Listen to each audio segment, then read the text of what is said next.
I did a video yesterday about building some competitive budget decks with $30. But that wasn't enough, big dog. You want more. Well, shit, who am I to judge you? Give you more budget options.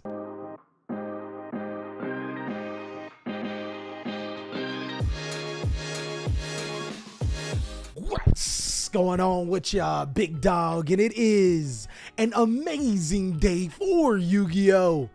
I hope that your day is going phenomenal, but if it isn't, don't let what happened at the beginning of your day ruin the rest of your day. Today is that day we go over the budget tier list, ranking the most powerful budget decks depending on how much they cost versus how competitive they will be. And as you can see, big dog, I got 5 different tiers here, so let's go over them really quick before we hop in. The first tier is top budget. It's fairly self-explanatory. These are the best bang for your buck to the most competitive.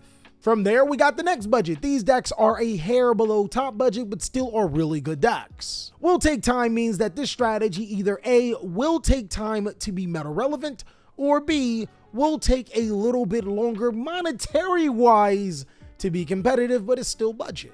A lot of effort. Either this deck has priced itself out of budget or is just not worth playing. And then, of course, everyone's favorite, oh no, what are you doing, baby? If you don't want to win games in the TCG, then these might be the strategies for you. And to kickstart this budget tier list, we have Dinos. Now, Dino is actually a fairly competitive deck that can be built within that $30 range, but in this budget tier list, we're going to be using a little mo. We're going to be pushing these strategies to the limit of budgetness. Around that $100 to $150 mark is the sweet spot to be able to win a local level tournament with a budget deck. How do I know? Well, I've done it with 50 and it's not easy. But once you get to that 100, you good. With that being said, Dino's next budget deck.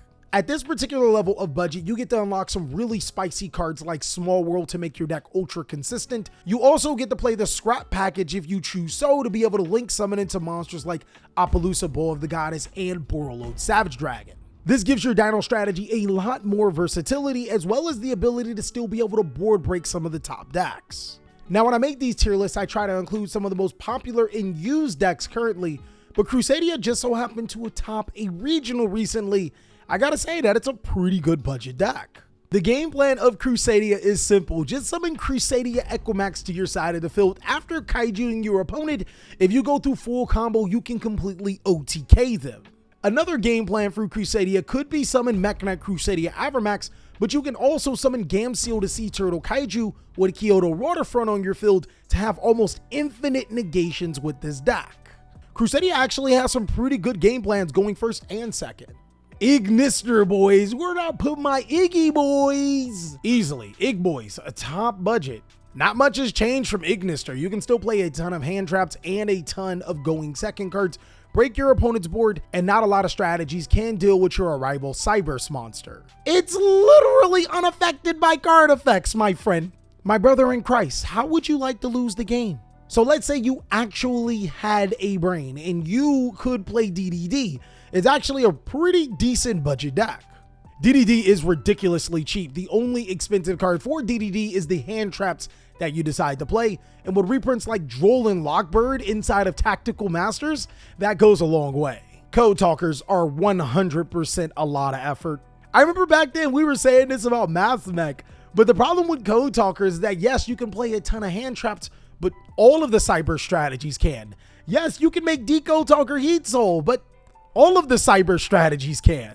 There is nothing that the Code Talker deck does that the other Cyberse strategies can't do, except the other Cyberse strategies can make cards like Access Code Talker really quick and win games if you can afford the card. With Super Polymerization being so good in this format, I actually think Zombie Worlds are one of the better budget decks. It's also really good to know that Zombie World is extremely good against Floowandereeze. You know how I feel about those Floowandereeze cards. I fucking hate birds! Now, I actually love birds. I just hate Floowandereeze. Zombie World is also good at stopping some amazing XE monsters in the game like Totally Awesome because those monsters will be zombie instead of aqua. You know, Drytron was looking real expensive at first, but genuinely, it's gonna be there. People forget that the 2022 Megatins will include the Lightning Overdrive set, which could potentially or should potentially include Diviner of Herald. That is seemingly the only obstacle between making Drytron a fairly competitive budget deck. The only problem right now is that the competitive part is in question. Drytron is a combo deck itself that could struggle against some of the other combo strategies. I'd probably look away from building it until that Diviner of Herald comes out and it's really cheap. Eldlich, baby! How do you want to eat glue? Skill drain. There can be only one. Goes in match. Rival of the Warlord. Seriously, it's almost like I got a whole nother Avatar reference here. Those 4 cards should be harmoniously in separate decks, but Eldlich just might be the Avatar. It can play all of them. Live Twin, guys, just no. Don't do it. The best version of Live Twin is Live Twin Sprite, but why would you bring down a tier almost 0 deck by playing Live Twin cards in it? Floowandereeze is the worst deck in Yu-Gi-Oh! Do not play this deck. Seriously, throw it away. Why would you do this? Why would you do this? Your mother would not be proud. My brother in Christ, did I ever tell you that I was going to be a pastor and a real estate agent? For anybody that gets that inside joke, I mean, Floowandereeze is a top budget deck. It's really, really good. Your biggest obstacles for a Floowandereeze player will be getting Dimensional Shifter now that that card is going up, and then Floowandereeze Advent of the Adventure, but everything else is fairly cheap. You don't even have to worry about playing Pot of Prosperity, but it should be getting a reprint in the 2022 Megaton, so there's that. You can play Pot of Extravagance instead until then. Phonetically, it is called Fish, but Goatee will be taking time. The Goatee or Fish strategy is not bad whatsoever, but the problem with the strategy is that we need a little bit more support. Like, I see what you're doing, Konami, as TJ would say, we working here, but we need a little bit more work. Earth Machines, Mad Hopium, top budget, realistically, next budget. In actuality, because that's even better than realistically, will take time. Therion King Regulus is not getting reprinted anytime soon. We can expect that in 2023 Megatens, but until then, I'm gonna have to deal with it. Other than that, the Earth Machine strategy is literally dirt cheap. So if you already have some Reguluses just sitting there on the side casually, then yeah, this might work. We really shouldn't have to talk about this, but Marincess is top budget. I remember when somebody told you that Marincess was a very powerful deck and you laughed in his face. Look at me now. And in case you guys were wondering what's the difference between these Cyberse decks, well, this one summons an invincible monster to your side of the field. This one is a water deck, so it allows you to get into water support like number 4 Stealth Kraken or Shark. You know what I'm talking about. It also can outright protect your goes in match. Mathmech boys! Oh my god, top deck. We literally live in the best time of our lives right now. There are 3 Cyberse strategies that are ultra budget and ultra competitive.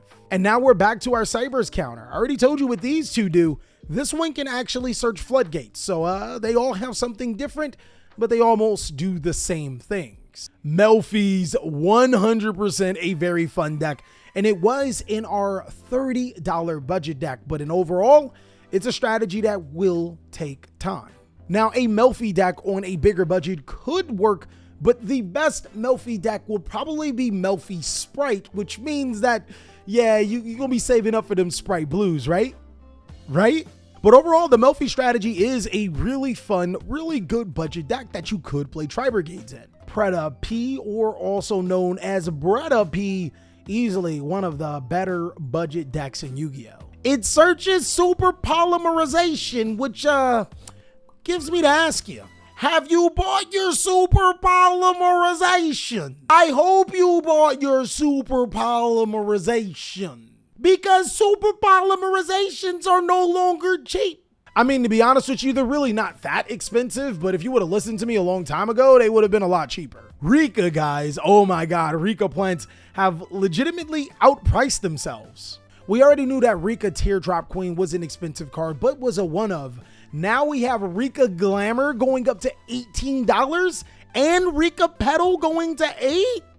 Sheesh. I mean, the deck is still considered budget. I think you can build it in that $100 to $150 range, but I mean, that's on the high end, obviously. We not balling, we just trying to play ball. Salamangreat, guys, the deck that can actually search some really powerful trap cards. Ooh. I would have put Salamangreat that low. Do I gotta put Salamangreat that low? I'm sitting here trying to figure out the importance of trap Yu-Gi-Oh cards, and it's hard right now.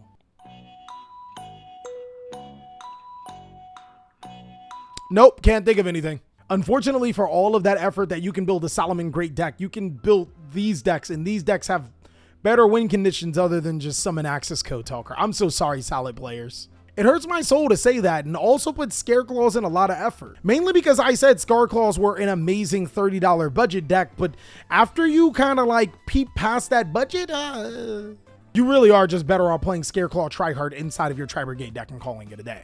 Sky Strikers on the surface seem like a cheap deck, but they're 100% a lot of effort. Seriously, guys, if these are your waifus, which means I am calling the cops against you, you're going to want ultimate rare copies of these cards, and they're not cheap. But even before that, some of the power spell cards that you kind of need, like Forbidden Droplets, yeah, it's really a trap. Seriously, it's not what you want.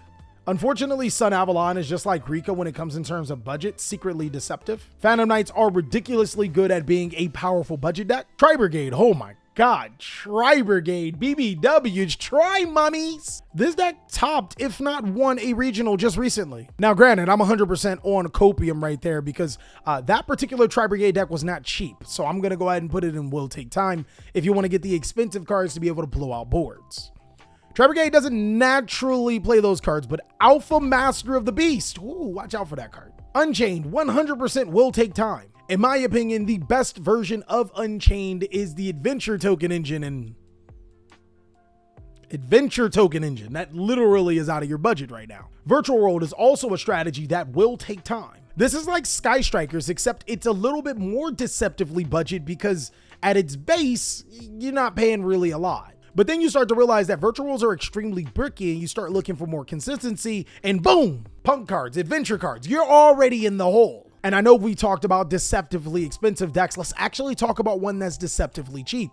Heroes are, Legendary Duelist Season 3 actually reprinted Liquid Soldier, and that was the last expensive hero card. I mean, granted, Destiny Hero Destroyer Phoenix Enforcer is still $40, but that's less than half of what it was. Also, it's getting a reprint next month, so there you have it. And that is all that we have for the budget tier list.